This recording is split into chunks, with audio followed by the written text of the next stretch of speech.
जैन साथियों, कई बार जब इस देश में कोई मुद्दा, आम आदमी की जिंदगी से जुड़ा हुआ मुद्दा, नौजवानों की जिंदगी से जुड़ा हुआ मुद्दा सत्ता तक पहुंचने की कोशिश करता है, उसी समय कोई ना कोई एक नया विवाद देश के अंदर खड़ा कर दिया जाता है।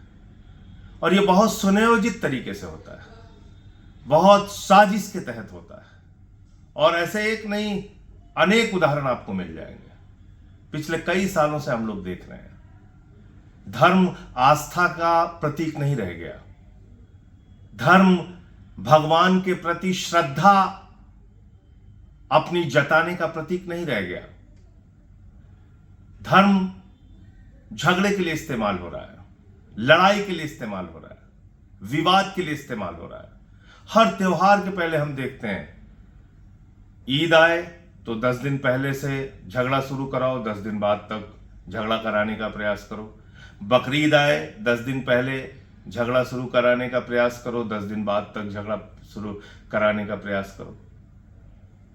तो होली आए, दीपावली आए, कोई ना कोई एक विवाद खड़ा। नवरात्रे आए तो फिर मांस की दुकानें बंद करने का एक विवाद खड़ा करो, झगड़ा खड़ा करो। कांवड़ की यात्रा शुरू हो, उस दौरान पूरे देश के अंदर एक ऐसा माहौल बनाया जाए कि नहीं, अभी इस पे कुछ विवाद खड़ा करना है।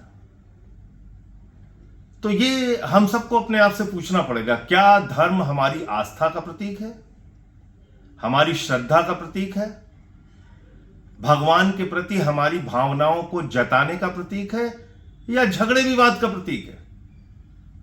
अभी क्या हो रहा है आप देखिए, उत्तराखंड में नौजवान लड़ रहा है पेपर लीक के कारण कि भाई हमारे पेपर लीक हो जाते हैं, हमारी जिंदगी बर्बाद हो रही है, अब ये पेपर लीक का कांड नहीं चलेगा। उत्तर प्रदेश में हमने देखा, सिपाही भर्ती का पेपर लीक, दरोगा भर्ती का पेपर लीक, लेखपाल की भर्ती का पेपर लीक, शिक्षक की भर्ती का पेपर लीक, यहां तक कि पीसीएसजे यानी कि जज की भर्ती का भी पेपर लीक हो गया।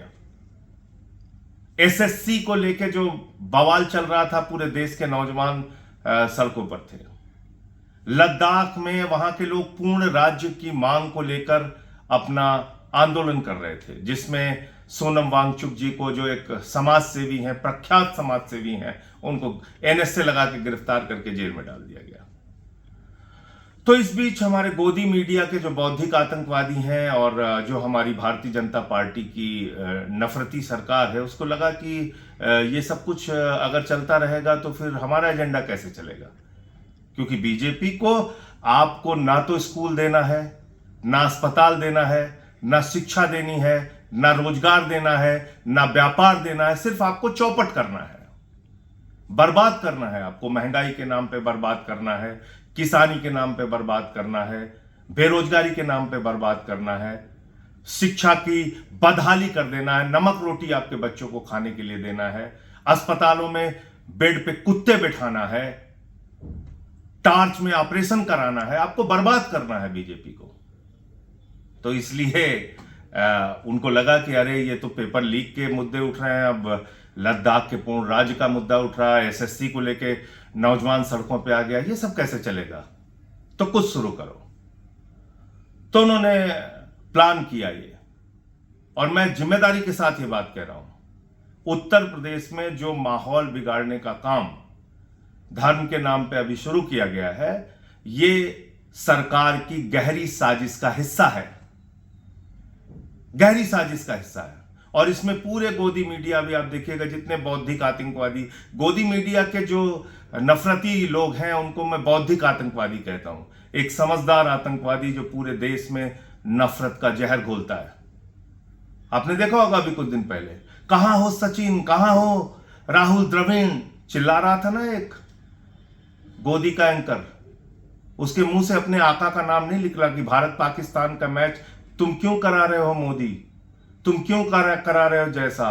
वो वीडियो देखिएगा, आपको अंदाजा हो जाएगा कि कैसे आपकी भावनाओं के साथ ये लोग खिलवाड़ कर रहे हैं। कभी आपके रोजगार का मुद्दा नहीं बनाते, कभी आपके शिक्षा स्वास्थ्य का मुद्दा नहीं बनाते, आपकी जिंदगी में सुधार को मुद्दा नहीं बनाते। ये कैसे सुधार होगा आपके जीवन में, तो आप भी उसी में मस्त हो जाते हैं।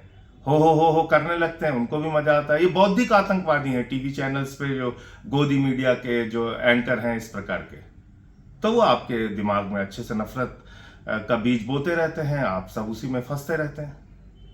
तो इसलिए अभी ये जो उत्तर प्रदेश में विवाद शुरू हुआ है I love Muhammad, I love Mahadev के नाम पर, और आज तो मैं देख रहा था आई लव आदित्यनाथ का शुरू हो गया है, उनको भी भगवान का दर्जा मिल गया है। फिर कल को मोदी जी को आई लव मोदी हो जाएगा, क्योंकि वो तो अवतार ही हैं, तो एक वो भी भगवान का रूप है, उनके नाम पे शुरू हो जाएगा। तो अभी मैं ये पूछना चाहता हूं कि आई लव मोहम्मद बोलिए, आई लव महादेव बोलिए, आई लव गुरु नानक देव जी बोलिए, आई लव प्रभु यीशु बोलिए, तो इसके नाम पे झगड़े कहां से पैदा होते हैं? झगड़े क्यों पैदा होते हैं? आपने सोचा कभी इस बात को? क्योंकि आपके स्कूल का मुद्दा दबाना है, आपके अस्पताल का मुद्दा दबाना है, आपकी सड़कों का मुद्दा दबाना है, आपकी जिंदगी में हो रहे भ्रष्टाचार और महंगाई के मुद्दे को दबाना है, इसलिए ये शुरू होता है और आप उसमें फंसते हैं।